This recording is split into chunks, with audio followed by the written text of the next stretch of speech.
Justice Tandon, thank you so much, sir, for joining us on the third Law and Constitution dialogue. I, of course, since you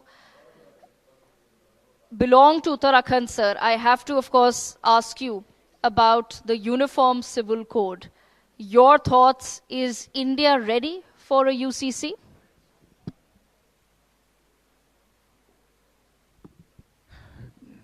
Thank you very much. Uniform Civil Code, it has to be implemented. The judges of the Supreme Court have already pronounced the laws that the Article 44 has to be implemented. Mudgal case and all that, this judgment of the Supreme Court is there, and Article 44 is very good for the citizens, that there should be one law for the divorce, there should be one law for the marriage ceremony and all that, and that is why Article 44 has been there, and the Supreme Court from time to time has already announced in so many judgments, Mudgal judgment and all that, it has to be, much time has passed, but the Article 44 has not been yet implemented, and therefore it is now high time that the Supreme Court judgment has to be implemented for the Uniform Civil Code. Yes, sir. Okay, but then Justice Rajesh Tandon, if you're saying that the courts are in agreement that UCC must be implemented, what, as per you, is the biggest impediment to its implementation today? That is for the parliamentarian, for the MLAs and all that. This topic is for them to say what is the obstruction and what is the hindrance for that.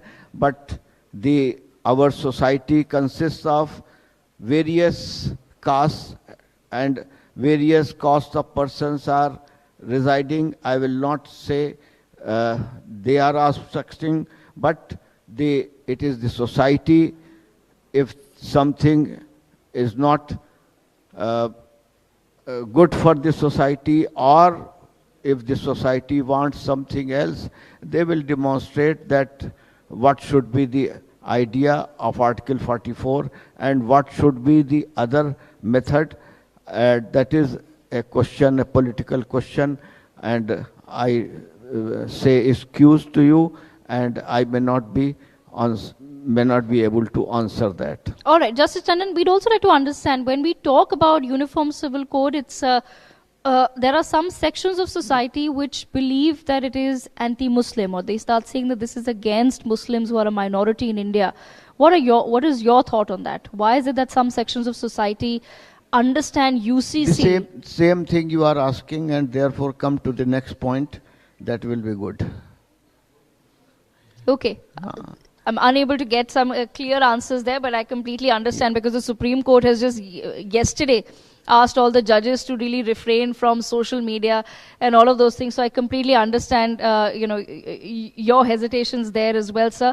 But coming back to Uttarakhand, and this is not a political question at all, what really have been the learnings of Uttarakhand as a state as far as UCC implementation is concerned? Same thing you have asked. My apologies, sir. Let me move on then from UCC. Let's come, of course, to 75 years of the Indian Constitution. Of course, it's a historic landmark, milestone moment for India that we're celebrating this year. इस पर आ जाइए, digital arrest जो आजकल चल रही है उस पर बिल्कुल आएंगे सर. अगर आप 2 सेकंड मुझे देंगे तो मैं उस पर भी आ जाऊंगी. पर अगर 75 years of the Constitution पे अगर हम 2 सेकंड बात कर सकते हैं,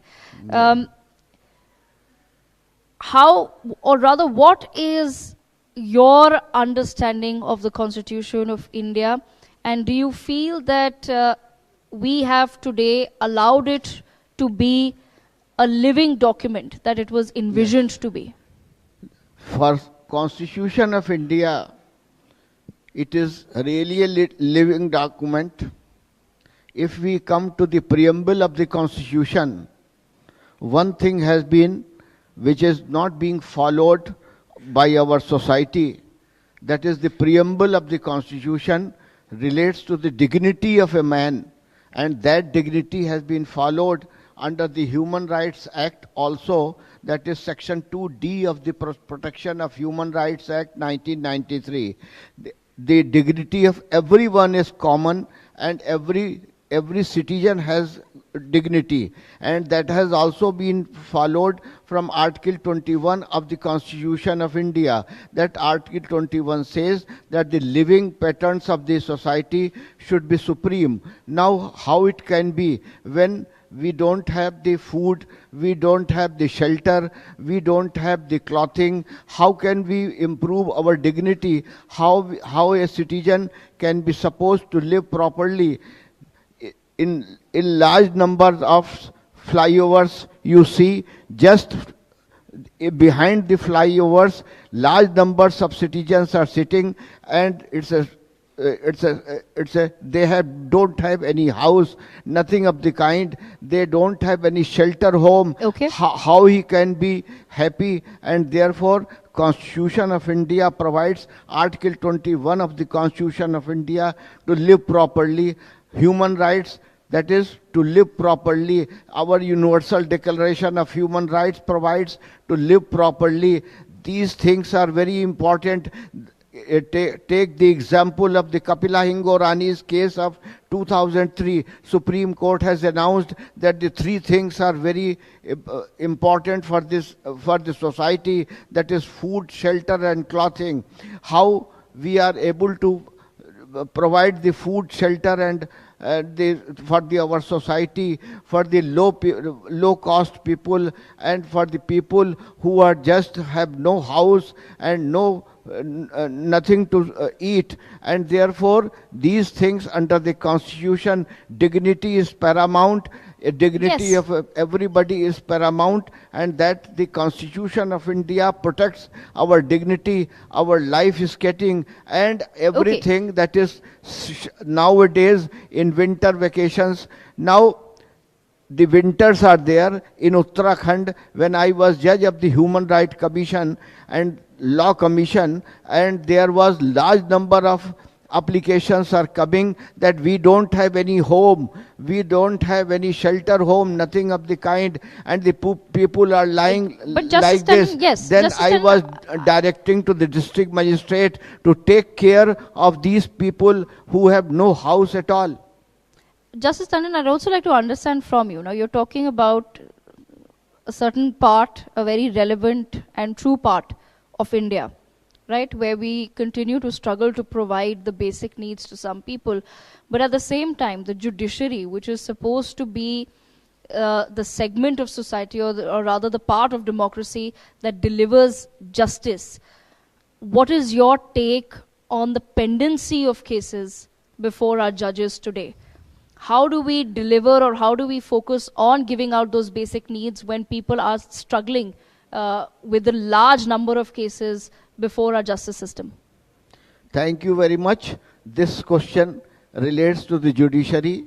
Of course, large number of cases are pending, and every judge from 10 to 5 o'clock and even more than that, they are laboring hard to dispose of the cases. And for that purpose, my opinion is that the retired district judges, retired munsifs, retired high court judges and retired Supreme Court judges must be utilized for disposing of the cases. Only that is the only criteria. Otherwise, the huge arrears are there for the Supreme Court, High Court and all that. The Uttarakhand High Court has invited me for disposing the matters under the Lok Adalat, which I am doing as a Lok Adalat, as a member of the Lok Adalat, and I am disposing of 30 to 40 cases daily in Uttarakhand, and that will be the procedure that the retired judges may be taken for disposing of the judges. Only that is the criteria. Otherwise, the huge arrears are there. Everybody knows that. Absolutely. Thank you so much, Justice Rajesh Tandon, former judge of Uttarakhand High Court, for joining us at the third Law and Constitution Dialogue. So we take this moment to present you with a token of our appreciation for being with us today, sir. That is a copy of the Indian Constitution.